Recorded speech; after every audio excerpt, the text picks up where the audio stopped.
Kashmir issue پر youth forum کے تحت منعقدہ فورم سے خطاب کرتے ہوئے ممبر KPK اسمبلی مراد سعید نے کہا کہ کشمیر کمیٹی کو صحیح معنوں میں فعال کرنا چاہیے۔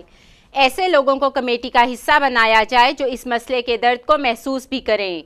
انڈیا پوری دنیا میں کشمیر میں دہشت گردی کرنے، قراردادوں کو نظر انداز کرنے اور کشمیر میں قتل عام کرنے کے باوجود اپنی آواز کو زیادہ مؤثر انداز میں پیش کر رہا ہے، تو پھر ہم سچائی کو سامنے کیوں نہیں لا سکتے؟ اگر انڈیا وہاں پہ دنیا کی میڈیا میں، انٹرنیشنل میڈیا میں اس چیز کو ہائی لائٹ کر رہا ہے، حالانکہ ظالم بھی وہ ہے، لوگوں کا خون بھی وہ چوس رہے ہیں، سامنے سے گولیاں بھی مار رہے ہیں، ہیومن رائٹس کی وائلیشن بھی وہ کر رہے ہیں، UN کے قراردادوں کی دھجیاں بھی وہ کہہ رہے ہیں، لیکن وہ کس طرح ایک نیریٹو سیٹ کر کے جا رہے ہیں۔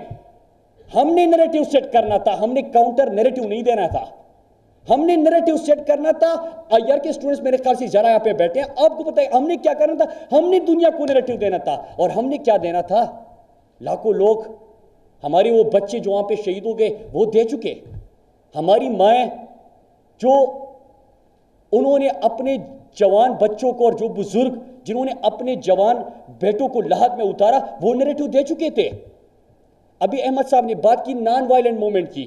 نان وائلنٹ موومنٹ، ہم آئنسٹائن فاؤنڈیشن کی بات کرتے ہیں کہ 99 methods of 99 strategies of non violent movement, وہ کتابیں لکھتے ہیں۔ انہوں نے عملاً پریکٹیکلی آپ کو سامنے 69 سال کی جدوجہد سے آپ کو دکھا دیا کہ نان وائلنٹ موومنٹ اس کو کہتے ہیں۔